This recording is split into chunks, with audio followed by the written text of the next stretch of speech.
आम्ही जेव्हा निवडणुकीला सामने गेलो नाईक साहेबांच्या नेतृत्वाखाली, तेव्हा आम्ही या जाहीरनाम्याच्या अंतर्गत आपण आयुक्तांचे अधिकार कुठे त्या ठिकाणी घेत नाही. पण कित्येक काळापासून आपण नमूद करतो की नवी महापालिका ही अनेक वर्षापासून नवी मुंबई महापालिकेच्या इथे गोरगरीब विद्यार्थ्यांना इंग्लिश मीडियममधून शिक्षण भेटावं यासाठी आम्ही प्रयत्नशील आहोत. त्याचबरोबर मराठी मी कुठला प्रश्न देत नाही, पण सभागृहामध्ये कुठलं उपस्थित झालं तर त्या ठिकाणी मी माझं मत त्या ठिकाणी व्यक्त करतो. आणि जर मी त्यांचं समाधान करण्यासाठी जर योग्य झालो, समाधान करू शकलो, तर निश्चितच जे मला माहिती आहे आणि जे मला कळतं, त्या दृष्टीने सभागृहापुढे ते मांडणं ते माझा अधिकार आहे आणि माझं कर्तव्य देखील आहे. त्या दृष्टीने मला जे कळतं आणि जे माहिती आहे, ते सभागृहामध्ये मांडण्याचं मी त्या ठिकाणी काम करतो. सीबीएसई नाही, जेवढ्या सीबीएसईच्या 3 शाळा आहेत त्या सीबीएसईच्या राहतील.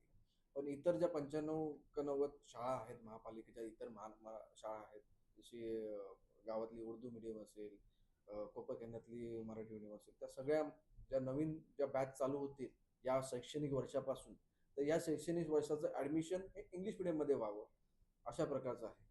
आणि काही कोणाला विरोध असेल तर आपण त्या ठिकाणी त्या ॲडमिशनमध्ये प्रत्येक शाळेमध्ये आता सुधारणा मांडू, की प्रत्येक शाळेमध्ये इंग्लिश मीडियमचं देखील ॲडमिशन ठेवा आणि मराठी मीडियमचं देखील ॲडमिशन ठेवा.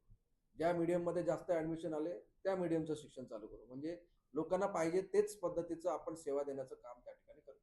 सर, उर्दू मीडियम शिवराम पाटील साहेबांनी एक प्रश्न उपस्थित केला की एवढे ठराव मांडता येतात का? काही लोकांनी प्रश्न उपस्थित केला, स्वीकृत सदस्य दुसऱ्यांच्या प्रभागात मांडू शकतात का? शिवराम पाटील साहेबांच्या यांच्याशी मी सहमत होतो की एवढे प्रस्ताव मांडले तर वेळ पुरणार नाही. पण तशा प्रकारची कुठेही तरतूद की एवढेच प्रस्ताव टाका अशी तरतूद नाही.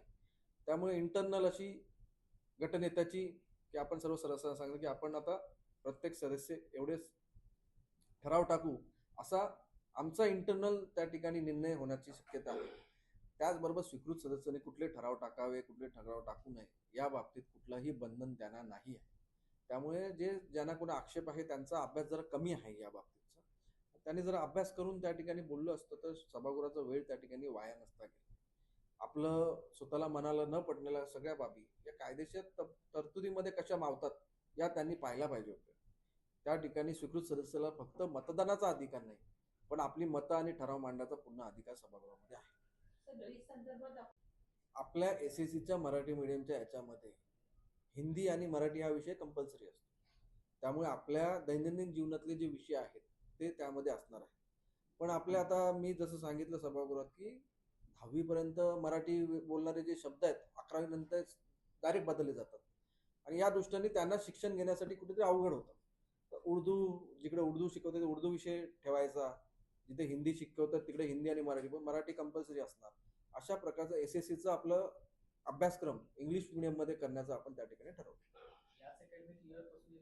त्याच्यात जोडून एक आहे, कंटिन्यू तुम्ही द्या.